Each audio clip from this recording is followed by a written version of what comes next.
And Some Marlene, things don't have drawings. if you could talk louder, Marlene, you're normally the one that we have Yeah. trouble hearing, but I'm sorry. as much as you can project, that would be great. Okay. And put out some subtitles too. Yes, sometimes. I'll move closer. Is anybody calling in? No, we were gonna, at some point, we're gonna recess this meeting till Friday morning to talk about something. Sean. Oh, Sean, Hi, hi. Sean. Welcome. Welcome. We need to move the phone over to the table. Thank you. What's the number? I I don't know. don't even know. I haven't had to call in yet, so I have no idea. Yeah. Sean, I'll make a let us know how you do that. We need the number for this room. All right, so we're actually just gonna have a brief meeting tonight, because we are going to reconvene for Friday at 8 a.m., where we expect to have Sean in person and, maybe some other people too. We'll start with, Well, let's talk, I mean, once we get Graham here, one of the topics I know that you brought up and I'd like to discuss is what would happen if we had, you know, is there, but Graham does other things, Graham Cope was in the audience. He was an example, and somebody lives in the bar, or near the bar now, I guess, that would be good guidance on, you know, should we look at, you know, additional things as far as downtown store direction, you know, this is under the retail. topic of the. Ed does a terrific job with the event structure we have, but we've never really looked at, you know, some type of retail direction. And we know we've got some pretty important locations that'll be opening sooner or later, and fortunately probably sooner, especially the Mapes one we just saw. So it'd be good to know what would be involved with a retail manager in that sense that would help us focus on what we want to get in and how you would do that, and what's the success and what's the cost and time frame involved with something like that. Does that sound right to everybody? Graham, do you want to, is that the type of thing you can give us some thoughts on, what you would do as a community to help?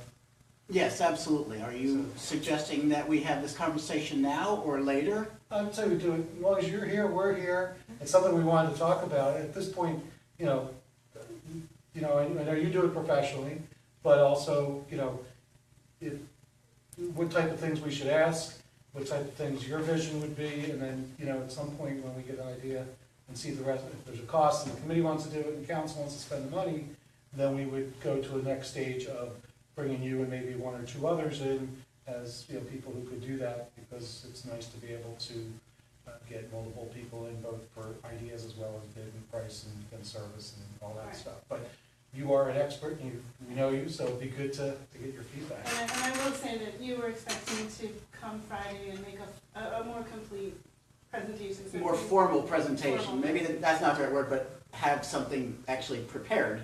But if And you want to give and us a. today, it would just be off the cuff, and Yeah, happy to exactly. talk with you about Yeah. what my sense is of what could be done here. I know this place very well, but having lived right there for a number of years and know a number of the folks. This being a small town, I understand that it's very much important to a lot of people to look at the character of the place, and change can be difficult. And when you have vacancies, you want to consider what the vision is, if there is a common vision. Even that sometimes isn't something that you have a consensus on. So perhaps, you know, there might be the conversation around the direction and what people want the town to be. And that can be in terms of, in the context of the new code, but additionally, the types of uses that you're looking for. A lot of people have opinions on what the next place should be that comes. And personally, my background is first commercial real estate as a broker, and then eventually became a business improvement district director in 2 different places, and had done a lot of recruiting of businesses into those places on behalf of the place itself. And I think it's important, if you're looking to try to manage that, to avoid just having a landlord take the first tenant that comes along with a check and possibly ending up with things that might not benefit the community. I think first, the most important thing is to have relationships with the people who make those decisions, meaning the landlords. And sometimes they're not local, and it's even just a research project. Here it's a small scale, but in other places, you have to just learn who the landlords are so that when a vacancy comes up, you can be proactive. Well, I will point out, just a little FYI or institutional knowledge, we have had, with the exception of this past year, every other year since I've been on council, a meeting of the property owners in the downtown area. And it was a little bit just to get their feedback, and it was always a bet how long until the word parking came up. But Right. we have a pretty good list, we should still have a fairly good list of them, and That's the whole great. GIS thing, I'm sure Sean's on top of that. So that's something we have pretty good access to, and they have been fairly participatory, Right. so we're in good shape that way. Was that through That's great. the Public Works Committee? That was through economic development. Oh, And okay. when was that?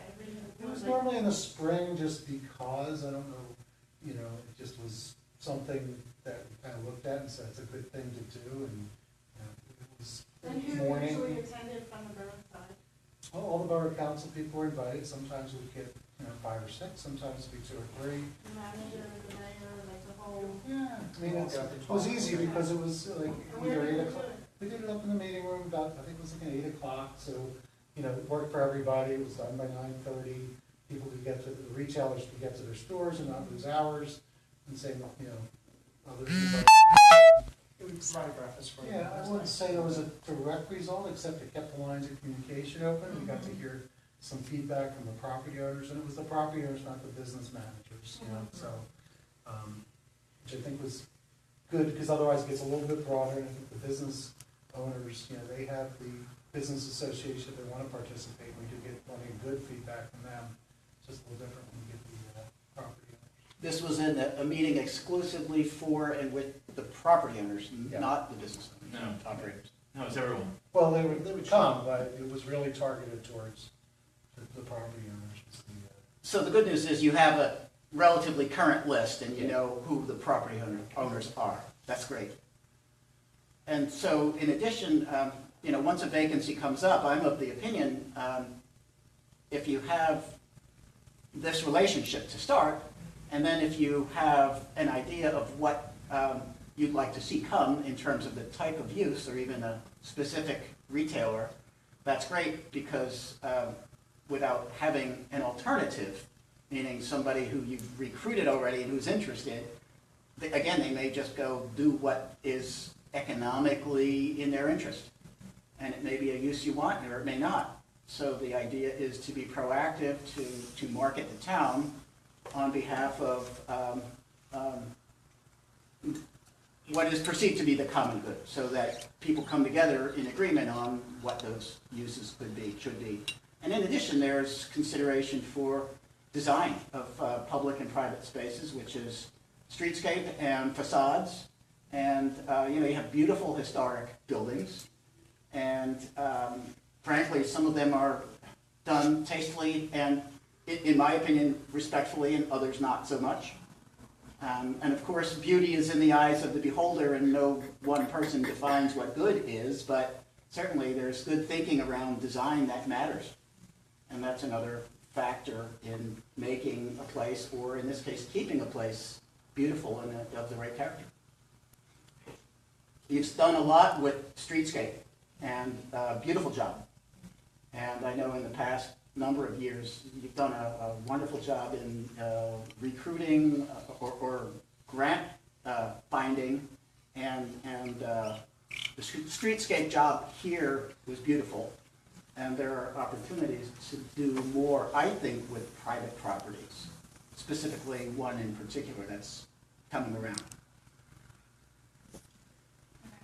All right, Thank well, you. we look forward to you being able to make a more formal presentation then. Happy to, thank you. Ed, did you have anything?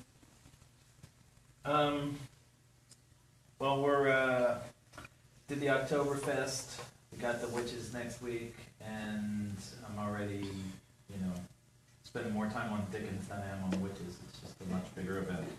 What is the initial reaction with Dickens? Is everything, is there any concerns? I know you had a meeting the other night, I was out of town. but- Yeah, we're gonna close the street this year.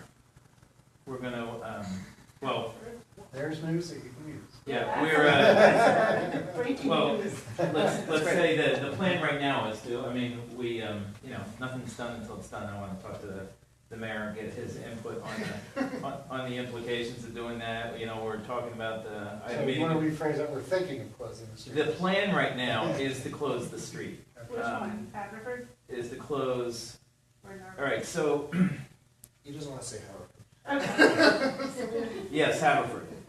The plan right now that I'm trying to put together is to do a configuration like the Arts Festival, like the Music and Arts Festival, where the street will be closed for that block, that McShay's block of Haverford Avenue, that main block there. If we can work out all the details and if everything works out and we can do a new configuration this year, the idea would be the block off Haverford Avenue to vehicles from the corner all the way to the far side of Station Circle, the driveway in front of the liquor store. Okay. So that most of the circle is inside the boundaries of the festival, and that entire block, including revivals, is in it. Traffic being routed not behind McShay's, but through the Mido driveway, and going through and then exiting out by the liquor store, hanging left on Haverford. If this all works out and we can, handle a couple of different issues, the carriage rides would take a completely different route. They would start at approximately Ricklands, head down to Borough Hall, hang a right on Conway, and then head back on Windsor, and then do that 2 blocks, passing Dudley and going from doing Essex, Haverford, Conway, Windsor, instead of what they do now, which is in the middle of the festival. That would require us to turn around the one way on Essex for the day, to make sure that the carriages were going in the direction of the traffic. Okay. And, so things to get figured out is,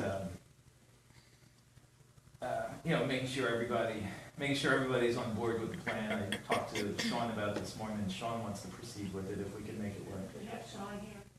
Hi, Sean. Sean? Did you hear all that? Yeah, jump in. Thank you. Yeah, jump in if there's anything you want to add. If we do this, one of the things that we still need to figure out is the buses, because the buses come through. But whatever kind of detour they do during the music festival, would ask them to make that detour during the hours of the festival. I think the only other thing we talked about, Ed, was that it's probably a day of work for 75% of our public works crew. Yeah, and I don't know what a change that is from last year, like how much they worked on it last year, because I don't know. they were certainly there at the beginning and the end to do the barriers. So I don't know if last year and the year before, we've been doing those barriers since 2013. So I don't know if that's a change or up or down, but what I was leaning towards was having the 4 guys to set up whatever kind of barriers we needed at the beginning, bring them down at the end, and during the festival to, since we have to pay them for a full day, to be our traffic control people, moving people across streets and stuff. That's another thing I want to talk to the mayor about, because I don't want to step on any police toes having a, No, we're fine. We know we need supplemental. yeah, The so. restaurant, it's there. Yeah, right, exactly. So another issue I want to figure out an answer to is I don't want to mess with Ricklands too badly that day. They will be open that day. I know Jed grudgingly supports the Dickens Festival. I say grudgingly not as a negative towards Jed, but because Jed has been supportive economically and has helped us out with it. But I also know that it's not great for his business that day. It slows things down in the hardware business when there's a festival on the street. So what I want to do is think about some ways to try and specifically incorporate Ricklands into the festival to make it a good day, or at least a neutral day, instead of a poor sales day. Was there anything else I missed, Sean? No, that's what I can think of. We had a good conversation today, thanks. So, anyway, so that would be a big difference. That's one thing that, if you look back at our feedback from the crowds over the years, very positive feedback all the time, with the biggest negative being how crowded it is on Haverford Avenue on that stretch. Well, and it just feels unsafe. For me, as a single person, crossing the street feels really unsafe because there's just so much going on. So I think a lot of people would probably appreciate not having to look at cars. But you know what, I felt pretty safe the past 3 years with those metal barriers, because the traffic would only cross Well, that's true. at the crosswalks. Whereas before we had those, it was, there was a lot of jaywalking and. See, and I went to more of the festivals before the barriers. Yeah, I only went so to a lot of I the think- barrier. I've kind of forgotten that. I think, the safety issue, that was a good idea, Mm-hmm. to start using those barriers. And it did expand our sidewalks, it did give us more room by putting the vendors in the street instead of on the sidewalk, but we need still more. And, You've made it too popular. yeah, I was, Basically. when I was Make talking the to most Sean, success. when I was talking to Sean about it this morning, one of the things we were talking about was how in Chestnut Hill, they just had a Harry Potter festival. And the feedback from that, there's people who loved it, and there's people who are saying, you couldn't move, it was too packed, it was, And Is the there any street was way we closed. they Street yeah, they closed. did, they closed the street, Yeah. they closed the street, and still, Is there any way to just spread out some of the activities so that, because I felt like I at least was making that one kind of same loop. And if we move like the ice sculpture down and just move things around a little bit, so you have to spread out a little to the yeah, side streets. certainly, and, it's a balancing act between spreading it out enough that the crowd gets spread out, and not spreading it out so much so that things get lost. You don't want to put a vendor all by himself wondering where the crowd is. So it just needs to be arranged so that every part of the festival feels like a festival. So basically, the parameters of it will definitely be, for sure, from approximately the movie theater, the middle of that block,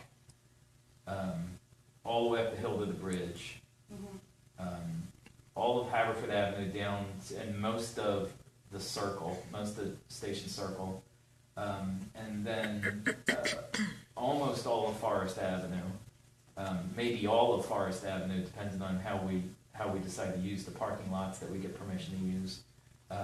And then potentially using some of Essex Avenue too, depending on how the situation is with Ricklands and reversing the flow of the traffic and how that works out. I would love to put some stuff on Essex Avenue and make that feel like part of the festival. Like maybe the singers or somebody, so that people still, maybe to help Rickland's business too, bring people down there. Right, and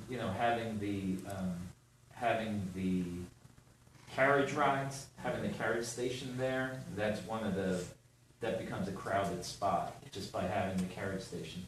And that'll be somewhere in the neighborhood. I don't imagine Jed's gonna want it in his parking lot. I would put it in his parking lot, but, he would rather have customers using the parking lot, and will already be affected by the fact that I'm potentially reversing the flow of traffic, and people will not be able to get right into the parking lot, depending on how we figure that out. So where could it be? Somewhere in that neighborhood, but, having the carriages nearby is a good thing. All right, well, keep us posted. Does it make sense to set up like a stroller barn? Because that's the biggest issue I think we have when they're walking down the strollers, they get mixed up. And if we have a place where they could store their strollers while they're walking downtown, it may take a lot of the aggravation out of walking down the street. Corral. Yeah, like they do at Disney World. Mhm. Put them over there. You park it here. Like a small stroller washes, valet. yeah. Yes. Yes, that'd be cool. Like a valet for the Yeah. strollers, and that way you get them off the street and they'll park, walk easier. Yeah, Dogs too, don't help it. Yeah, Dogs go home strong. yeah, gosh. I wouldn't recommend that people bring the dogs to this one. No. It's not a dog-friendly event. And, you know, I understand why people bring the strollers though, if you got multiple kids, I mean, But if they could park the stroller someplace, Yeah. it's comfortable, that's safe, and then get the kids out. yeah, and it sounds like a good job for some of my build-on kids if I have them again. So, anyway, I've got a checklist of about 1,000 items on it right now.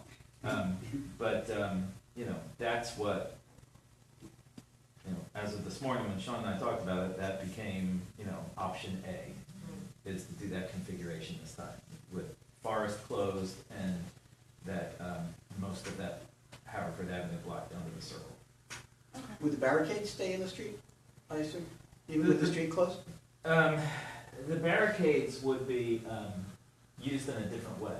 Right now, the barricades are placed right at the border of the parking spaces and the middle of the road, so that we're basically narrowing the road to a single lane in the middle with barricades on both sides. Since there won't be any traffic, there won't be any vehicles on that stretch from Revivals to Station Circle. The barriers, if we get those metal barriers, they'll be used to basically close off sections of street and close off sections of driveway. Like, for instance, we could use those metal barriers right there at the end of Haverford, right between between the dry cleaner and Revivals, to close that with a metal barrier instead of just traffic cones. We could also use it at the eastern driveway of the Station Circle to stop people from doing what they normally do, which is bear right and go out the circle that way. We could put some barriers there to make it impossible for them to do it. So kind of like a cattle chute, and we could use the barriers, in a couple places. We could, kind of make that a chute, showing them where to go when they get on Haverford as they exit out right in front of Character Development there, going around the liquor store. So the answer is, we might have them, but they'll be used differently, and probably less of them, because we were putting them end to end for most of a block. Well, you pick up a lot more real estate by being able to use more of the street. However, then you still have the question of control of pedestrians in front of horses crossing in front. And the horses aren't in the middle of the street, they're They're down coming. in Essex. Are they not coming down Haverford? No. Okay. They'd be down in Essex, right? No, this plan is contingent on moving the entire carriage route. Okay. So the carriage route goes from Ricklands down to Borough Hall, down Haverford Avenue, up Conway to Windsor, and Windsor back to Essex. So doing that 2-block loop instead of the 2 blocks that they do now. Yeah, having carriages and people in the same spot, that's a non-starter. Right, you just really have to look at the traffic on Windsor. Nothing will change on Windsor. Windsor will be exactly the way it's always been. For the past 10 years, we've had the same exact carriage setup on Windsor. Okay. Yeah. Except for the fact that It's deeper, but it's less steep. Actually, the hill is deeper, it goes down or closer to the library. Because it's coming down here. yeah, it's coming down here. It's flatter actually, because the part of it from Essex to Forest is actually a hill, and that's actually the toughest part for the horses. Whereas the new route will actually be flatter. There are downsides to everything. Every side has its upsides and downsides. The downside of this, in my opinion, is you're riding near a festival. You're not riding through a festival. But on balance, I like the idea of trying this configuration if we can iron out the details. Due to public demand to at least attempt this. Yeah. Every year we hear this. What about the driveway behind the Greeks? Is that Commerce Way. Commerce Way? That's like usually what. Using it in what capacity to use it? Carriage rides. Do you think it's using that? So See closer to the festival in terms of So what would the route be? Commerce Way. Just so like a half block. Windsor. It's a very short. Yeah, that's a short carriage ride. Yeah. I would say if you were too far away from the festival, Yeah. it's right there. The, right, and you're right, that does solve that, and that raises the, you know, the challenges raised by that would be very short ride, and now we've got carriages on Forest, which we intend to have pretty heavily populated with tents and vendors and stuff. So, I mean, Are if, shorter rides better? I mean, don't you move people in out faster on the shorter rides? Or do you want to- shorter rides are better for the purpose of moving people, yeah, certainly. The line got really long last year. The Mhm. waiting in line was a half an hour at least. I'm sure climbing a hill, though, was slowed things down for the horses, like Ed was saying. That long climb up Windsor. Yeah, the lines are always gonna be long during the peak periods, and we have three carriages, so, one carriage is a big carriage, so we're moving about 28 people at a time altogether. And, you know, so moving 28 people at a time, and, you know, that's 15 minutes. So, you know, you do the math, and it's like, you know, at the peak time when there's a lot of people in line, it's definitely gonna, you know, it's definitely gonna be a waiting experience. I mean, to speed it up, we could certainly, you know, just give them a short ride instead of a 2-block ride. Well, they have long waits and tickets time. Yeah. So, you know, it's realistic. We could Historically get, accurate. yeah, we could get more carriages. You know, the challenge with that is the expense. I mean, this is not a project that pays for itself. The carriage, all in, including the incidentals that go along with it, it ends up being about $900 a carriage. So right now, we pay in the neighborhood of $2,700 for those 3 carriages. We'll take in half that in fares. We could raise the price, that would reduce What do you demand. charge? What do you charge for a carriage ride? $5. $5 a person. Perfect. And little kids are the same? Yes, So a family- $5 for everybody. Now, a kid can ride for free if he, because the way the scavenger hunt works is that when the kid does the scavenger hunt, his prize is a Narberth shilling, which is a $5 coin, and that's what a carriage costs. That's what a carriage ride costs. So if you want to, you know, if you want all the kids to ride for free, they do the scavenger hunt first and then do the carriage ride. And, you know, that coin buys them whatever they want that's worth $5. So they can buy a top hat, a hot chocolate mug, a carriage ride, or anything a merchant will sell them for $5. Okay, Nice. very cool. Keep us posted. That's a great event, wonderful event. Everybody has so much fun. Do you need volunteers? Always. And then do you need anything beyond what you've already told us for the budget for next year? Is there anything, I mean, assuming I look closely at this line, but I'm assuming our management fee that we give you is in the budget, we should double check that. I think it is. I think it is. It is, it is in the budget, plus the, I'm sorry, there's one other expenditure that's in there, I think I shouldn't speculate, but it does cover, it is less than we had budgeted last year, it's changed from $20,000 to $9,000. So if the committee has economic development programming it once in the budget, now's the time to have that conversation, and if it's a framework of cost, that's good enough. The office can pick up where you all leave off in terms of what the right dollar amount is, but it's the time to have that discussion. And did we not spend the 20,000 this year, or was it just, how did you come to reduce that amount? Correct, it's what we spent, Okay. what not spent. I should phrase that, we're not done with this year yet. It's projected, right? That's good. So if there's anything that we're not So seeing that you, that's 9,000 that's not specifically allocated, or that's 9,000 total, 9,000 included in the part that's your fee. including Well, that? we budgeted 20,000 last year. Last year we did, and we've only, what I'm hearing, correct, as Sean said, that we've spent 9,000 in that category, which includes your fee. So we haven't really spent a heck of a lot beyond your fee, or maybe we have, and we're missing that, that's what I'm trying to make sure. Yeah, I mean, from my perspective, you know, I would love to see this budget, you know, get a bit more beefed robust. up to do stuff. I mean, What- yeah, the yeah. reason we can survive on this budget is because I'm devoting a lot of time to it that's not paid. I mean, that's what it comes down to. I scrimp and save and spend as little as possible. Could you get us a more realistic budget for what you would, like, sort of an aspirational budget, and then, like, compared to this year's budget, you know, what would you do with a little bit more? Are we paying you fairly? Kind of, could you get me something in writing along those lines for us? Just think about it. Yeah, I mean, I can come up with some ideas along those lines. Because one of the things I was always concerned about, one of the reasons we were able to work something out with you was, for a while, when Pat was leading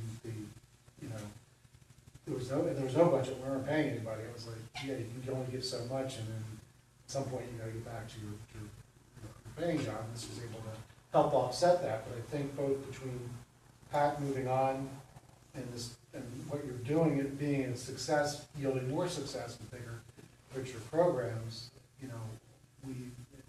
if we're not covering what you need to do to be comfortable, we need to reconsider if we should add more to it for your line or for additional help or something. We just gotta be careful that we're not burning you out, because you become a fairly critical linchpin in this. And if you weren't here, I don't know if we could, I don't see a backup to have these festivals. I don't know anybody that could take it over. I don't think the office wants to start running those. So, it's always important when we talk about critical people that we cover those who are, and we recognize and appreciate that you're giving us, a discounted rate compared to what if you were a total outsider coming in to run our events for us. But at the same time, just be careful that you don't get to the exhausted point because you're squeezing so much out of it. So. All right. Well, I'll give you some ideas along that line. In terms of how it's budgeted, is there any relationship between the business privilege tax and what goes into economic development? Well, isn't that really? Because business privilege tax is a much broader topic, and we don't really have we can look about a year and a half backwards to see what came in. And I don't think we've ever wanted to be the one concept that there's, the downtown districts where they have a back thing to those who benefit from business association type things. Now, there are other areas of business development and economic development we look at just overall what makes the town better, be it, better facilities, other things that from the economic development perspective, it's got a good town to go into, it's got facilities, it's got good signage, all those things that make it, a valuable town from a resident's perspective to live here, and it makes it viable at businesses. But we don't really look at business privilege in that sense, because I think what you're kind of describing, there's a lot of communities and business districts that have specific, a 0.5% on taxes or whatever the right number is, will cover the reinvestment you need to advertise the town, and market the town, and manage that type of thing. Our business, I pay business privilege on because I'm in the home office. Right, and I do. Right. That, I don't relate that to the overall goodness of Narberth. It's a good thing for me, and I don't mind paying that tax, but I don't know how you would correlate this. Is my thought. I mean, if people wanted to look at that as a direction, to do that, I personally don't see that line. I'd rather say to ourselves, what makes this sound good? How much are we spending? How much more should we spend based on your experiences, others at the table, or the community members' experiences, and say, how do you come up with that shortfall, and is there value in doing that, as opposed to saying, all right, we got $180,000 in business privilege tax, let's put $18,000 towards economic development. I don't think that correlates. That's just my opinion. But what do you need, or what do you see as you think about it, that would say, wow, we can continue these great programs? And obviously our residents like it. People recognize Narberth as, oh, we were there for this parade or that event, and that just does so much better for the overall goodwill of the town. Both when we go to sell our houses, and people come in for a day trip and say, stop in Narberth, that's really cute, and use our businesses and such. Yeah, and we have pretty much gone all in on our economic development, has pretty much gone all in on the event structure. Yeah. You know, we hold events, we bring people to town, and, you know, I think it's working. You know, we hear people saying, you know, they're seeing stores for the first time, and, you know, and they're making introductions, they're gaining new customers, existing customers are remembering what they liked about coming downtown, and I believe it's part of the reason why, you know, Narberth's real estate is, you know, very comfortable right now.